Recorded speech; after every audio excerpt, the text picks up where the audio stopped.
Well, thank you, Dakota, and I hope I live up to that description of being deft. But thanks to everyone who's joined us. There's been a super high level of interest in this series, focusing on marketers managing change. Perhaps that's because you're all bored with nothing better to do, but I actually think it's because during times of great uncertainty, we're all searching for answers and eager to learn from others. The context for you all as marketers is highly complex.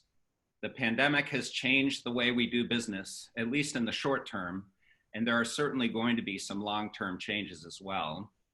And recently, the death of George Floyd and protests around the country has raised our national consciousness that the hurts of racism and injustice affect us all. Our strong belief is that right now, marketing leaders are more critical than ever. There are only going to be a few times in your careers when you're presented with such prime opportunities to lead. And that's because now your companies are all searching for answers from you. Your permission to lead comes from the fact that your most important role is to understand your customers and your markets and how they will be impacted by change. How will customer needs change? How can you align your brands and organizations around that so you emerge from this and hopefully be stronger than before? Be thinking about this during the session. Our panelists, Judy Tolan and Laura Dunbar, are two of the strongest marketing leaders I know. They will share some of their own experiences and leadership lessons on what makes marketers so important during a time of change. And with that, you'll have a chance through smaller breakout groups to think about what you can do right now in your current situations to demonstrate value as a marketer in the midst of disruption. Now, this current pandemic feels a lot like September 11th, 2001. At that time, I was Chief Marketing Officer for Orbitz, the online travel agency backed by the 5 leading airlines. I had recently led the launch of Orbitz and what turned out to be the most successful e-commerce launch of all time. In the first month alone, we attracted 4 million travel shoppers and sold $100 million worth of travel. Orbitz generated tons of press coverage and we became the #2 online travel agency within a few months. But when terrorists slammed jet planes into the World Trade Center, the world stood still. People were scared, much like this time. Travel stopped. Orbit's revenues went to near zero. We didn't know whether we could raise another round of capital to survive the storm.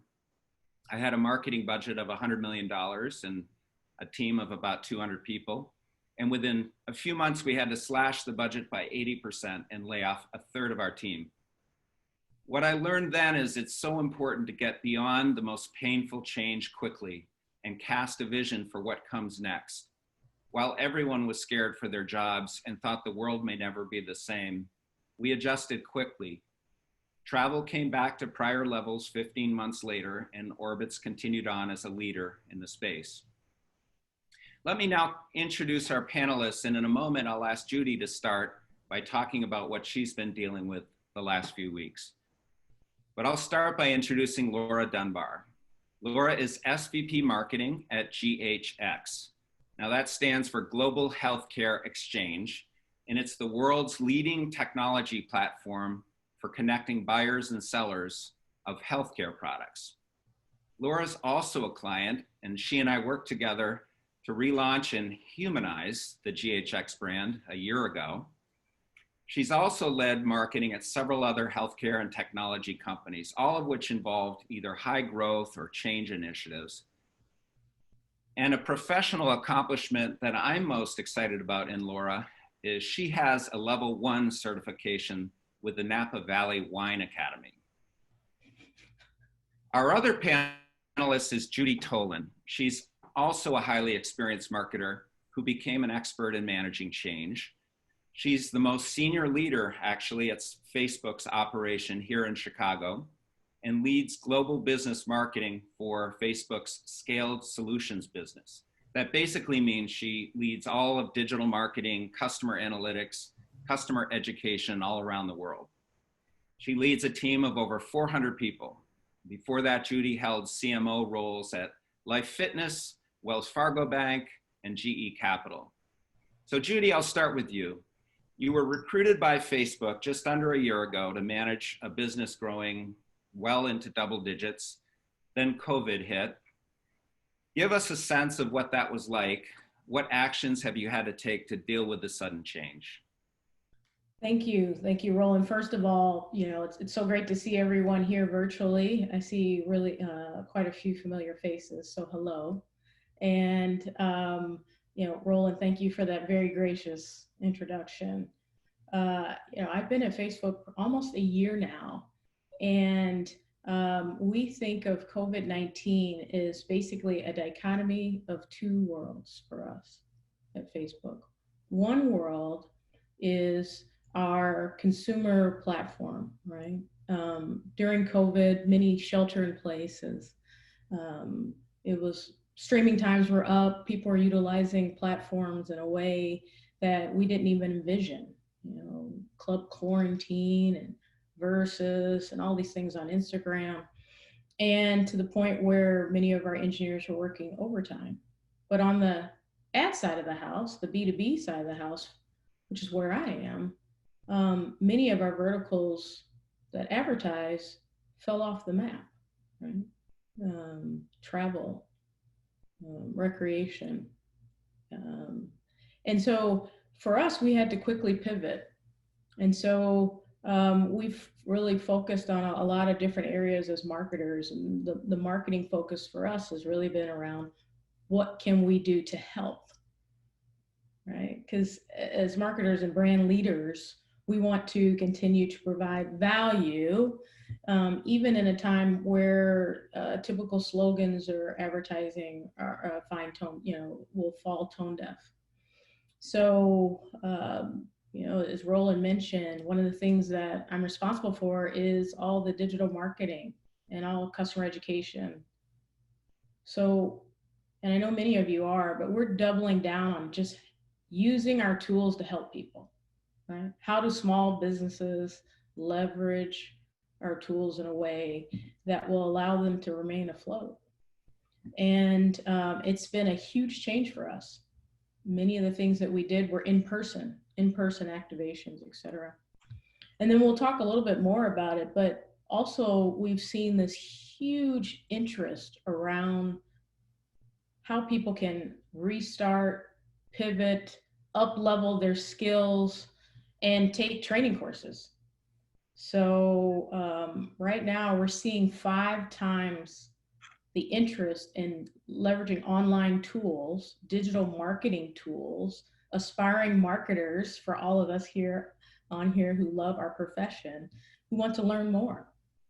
So we've had to invest, expand, and this is global, right? Around the world, so that we can have live Q&As, live training courses to help people learn more about digital marketing, because their interest is there, potentially because we're in a recession, their career has changed, or this is the time where they've got some quiet time, shelter in place, and they really would like to figure out a way to make themselves better through this very difficult time for us. But also, it's no secret, and you guys can see, I am a Black woman in America during this time. So we have a recession, we have a global pandemic, and we have essentially a period of significant heightened awareness of the racial injustices that are here. And so as a leader at Facebook, as a Black leader at Facebook, there's been an additional burden that I happily carry for us, for our brand, on how we show up and how we leverage our brand to do good and to also drive change. And that's probably been, Roland, the most exciting thing that I have worked on in my career. I mean, literally in my career. It's like the intersection of all the things that you're passionate about, your profession, right? Serving others, but also your personal legacy and how we drive that going forward. So it is an amazing time of change for us. For the business side, look, we are very lucky we're still up year over year from a business performance standpoint, and you'll see it some of the Q1 data. So from a marketing standpoint, we've had a little bit more latitude to do some more exciting things. But that's been our world. But then there's the employee aspect of it as well. And I'm not sure if you guys are aware, but I think Facebook may have been the first company to send everyone home. We've been working from home since the second week of March. And we will be working from home virtually through the end of the year and probably through next July. And so the ways of working have changed, how we can, have these type of events, but also how we are leveraging our platforms and marketing the platforms to affect and to also drive this new virtual reality on how we engage. And the good thing, I think, is marketers, for all of us, I'm finding that the virtual engagement, when done well and done with humanity, actually can be some of the best marketing that we deliver. And so that's really what's happening. Changes in the business, changes for us as marketers, and really changes for us as employees as well. Yeah, thanks for that, Judy. It's been great to see you playing such a role model at GHX. Sorry, that's Laura. At Facebook. I know that you've been in front of thousands of people several times giving talks in Mountain View and Brazil and to employees and customers. And it's great that you've been able to represent not just the marketing function, but the unity that Facebook wants to convey and needs to convey in terms of how it is dealing with race relations and connecting with audiences and recognizing sort of the role that technology plays in being part of society. So it's been great to see that. Laura, we'll turn to you. Healthcare is one of the markets that's been impacted most dramatically by the pandemic, and you're running marketing for the world's leading tech company that manages supply chain for healthcare, moving PPE to where it needs to go and all that stuff. What's been your world like at GHX these last couple of months? What are some of the short-term actions you've had to take? Well, thank you, Roland, and it's really a pleasure to be here, and thank you for the invitation and the kind introduction and the acknowledgement of my one of my crowning achievements of being a level 1 certified for wine. So thank you for that. So it's been really interesting, and you did a really nice job of framing up and describing who GHX is and what we do. I wish I could say it were for better circumstances, but actually describing to people what GHX does has actually gotten a lot easier these last few months. And it's really because of how the healthcare supply chain has been making national headlines. You had mentioned we're a supply chain automation and data analytics company. We've created one of the world's largest healthcare communities that really consists of hospitals and health systems and the manufacturers and suppliers of the products that are used in patient care. So not only do we help those businesses operate more efficiently, but we help them make really good decisions about what products deliver the best care at the right cost. And so you can kind of look at us as a bit of a matchmaker in healthcare. The reason why it's important to really fully grasp what GHX is, the community that we built, is it's only then that we can really kind of realize and communicate what it has been like for our customers these last few months. It's not uncommon for us to have heard 18 to 20-hour days, thousands of emails flooding inboxes, customers unsure if they can find supplies that are needed to protect caregivers and patients. I mean, this is life stuff, right? And all this uncertainty around supplies and spread of disease, and frankly, if their own health and jobs were going to be secure. How that's really come to manifest for us is customers weren't picking up our calls, they weren't reading our emails, and we certainly weren't walking through their doors. So similar to Judy, we kind of swung into action, and what could we do to help our customers? Well, as it turns out, what we had building for the last 20 years made this a moment of truth for GHX, because what our customers really needed in that moment and still need is a bit of a life raft in the way of fast information about where to find alternative supplies.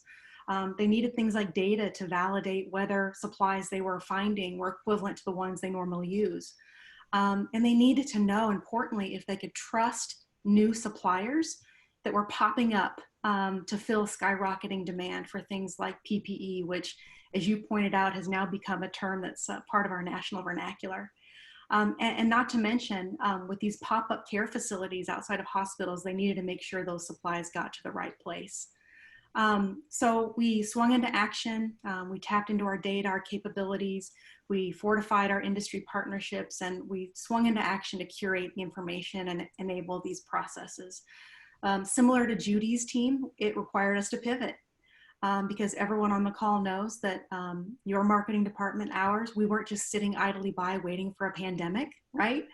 And when the coronavirus hit, we had been in full swing executing marketing plans. We were just getting ready to kick off our big national customer event, which was to have happened in April. And of course, all that came to a screeching halt as we mobilized to support our customers. So just a few key things that the team has been working on last 2 to 3 months. First of all, we immediately stood up our COVID-19 Information Center, which became the heartbeat for data and information for the healthcare supply chain. We canceled our national event, and instead we replaced it with virtual satellite events. These are really quick hit 30-minute webinars to teach our customers how to optimize their GHX data and tools around navigating the critical issues. We even spun up free offers to promote access to solutions that would help anyone in healthcare supply chain identify alternative support supplies that they were looking for. And again, as I mentioned, we built some industry partnerships, tapped into those, and vetted hundreds of new non-traditional suppliers to give our customers the confidence they needed. All of this, of course, required us to really rally with our sales and customer success teams and get the word out about what we were doing to help our customers. So suffice it to say, it was all hands on deck. It's been all about the customer and certainly not about our lead gen campaigns, the event that we had to cancel, or our pipelines. So just to give you a bit of a flavor for what's been happening, and maybe a bit of a unique experience with GHX and the nature of our customers and what we've been doing to sort of rally around them, that really had nothing to do with the plans that we laid at the beginning of the year. Yeah, pretty dramatic change, Laura, and both you and Judy had to make some pretty extreme moves and unwind a lot of ongoing activity for marketing to adjust. And I think you said it best, that it really starts with the customer and how is the customer changing and what do you need to do to serve the customer. And I'm gonna shift a little bit because we've been talking about what we've had to do in the short term, the last couple of months, but I want to think ahead now. And as the world opens up, what I'm seeing is customers in some ways will be changed for the longer term. Pandemic has brought I guess both trends and catalysts. There's trends that have accelerated, like moving to touchless digital transactions for those businesses that weren't fully there, and most businesses aren't fully there, or catalysts to do things differently, like employees working remotely, perhaps forever. Twitter says they're not going to require working in an office ever again. Or shifting advertising to communicate brand values. We've seen a lot of that in response to the racial tensions that have become even more present. And, as you think about, addressing change in a world that looks completely different than it did before, we can't do things the way we've always done them. So I'm curious, Judy, what are some of the things you see changing in the world around you that impact Facebook's customers that mean you need to do things differently, not just for the short term?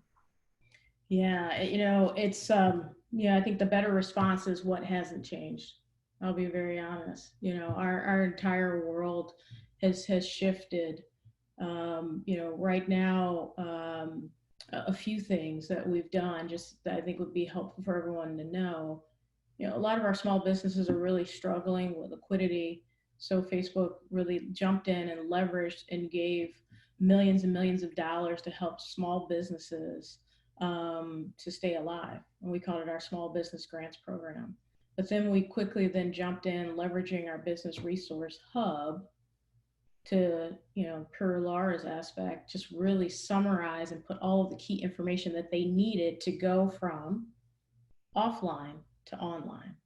Because all of you probably know that one small business that you love, they might not even take credit cards. They've got, the elderly guy in the back that does the books and paper, and they were the last people to go online. And all of that has changed. You can't survive really in this framework. So we've worked on marketing our offline to online programs, and then we have changed the way that we train those that leverage our platforms to grow.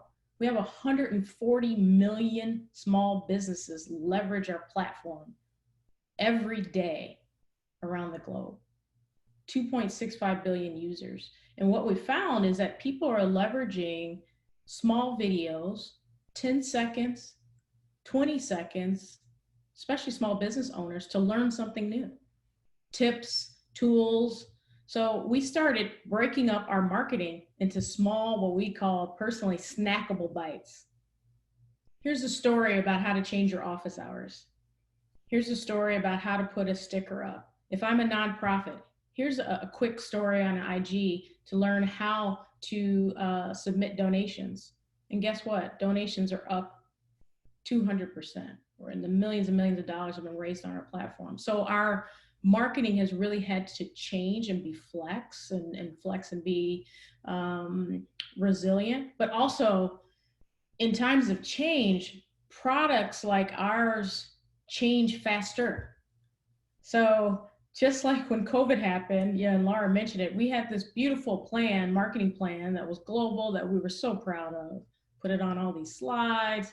We had all the budget allocations and everything. And then the world changes and we had to rip it up. Literally ripped up our entire marketing plan. And our marketing plan now is focused on all these critical, almost snackable items that we're highlighting. And the product has changed. So if you guys notice, there's things like rooms. So we're on a Zoom call, but this will probably be my only Zoom call of the day because I leverage rooms and our technologies all the time. That was fast-tracked because of COVID, and we had to adjust our marketing for it. There's also something that we just announced around Facebook Shops, where it allows people to leverage our platforms to conduct e-commerce. And people forget, and especially in the Black community right now, we've been studying this and listening to our customers very succinctly. The majority, there's 2.5 million Black businesses, small Black businesses in the US. There's 3.3 Latinx small Black businesses, small Latinx businesses. And the majority of those, many of them have employees of one or two, maybe sole proprietors. And so they can leverage, and they're not bankable. A lot of them are not banked. So things like Facebook Shops, payments within WhatsApp allow them to survive. But our marketing had to be a lot more flexible. No one's, traveling to see an out-of-home ad, right? Print advertising is great, but leveraging the technology we have is really important. Also, we've pivoted all of our internal productions. We used to do, don't quote me on the exact number, thousands of events. And when COVID happened and they sent us home, we had a 6,000 person event that was scheduled in a week. And we stood up our own internal production system and put, I think, one of the best internally produced sales conferences to get the message out about our new plan and our new approach. And then we sat back and said, why did we ever, the in-person is nice, but why would we ever fly 6,000 people in for a conference ever again? Right? I mean, why would we do that? That's a lot of people, a lot of airfare. So those are the things that we're learning and things that we're changing. So some great wisdom there. And for all you marketers, please take notes. How can you move various activities from in-person to virtual to better connect with your customers? Because your customers may check out from you, may be harder to get in touch with them. How can you turn your message into small, snappable bites that are engaging and using the technology platforms? Laura, let's turn to you. How are you seeing the need to change for the long term in the marketing of GHX? Yeah, thank you, Roland. And I would just say, Judy, as a person who comes from a family where we have a number of small businesses, and I may or may not be a Facebook advertising moonlighter for some of those small businesses on the weekend, I have seen how quickly your business has pivoted to help small business, and it's remarkable. So just a side personal note there. Look, I think there's no doubt, the pandemic has fundamentally changed the way that we market and we sell, and some of the examples that Judy gave. I'd say the shift toward digital and virtual is probably the most obvious area of that change and something we're all feeling. But in many ways, I think that shift to digital and virtual, it was really just an acceleration of what was already in motion before the pandemic hit. And aside from that, I think there's two things that really come to mind for me here. First, I think we need to reflect. I mean, once the dust settles, and by no means the dust has completely settled, but COVID-19 has been a shock to the system. And I think there's an opportunity here to pause and examine everything we're positioning and everything we're communicating under a different lens. I think it's important to realize that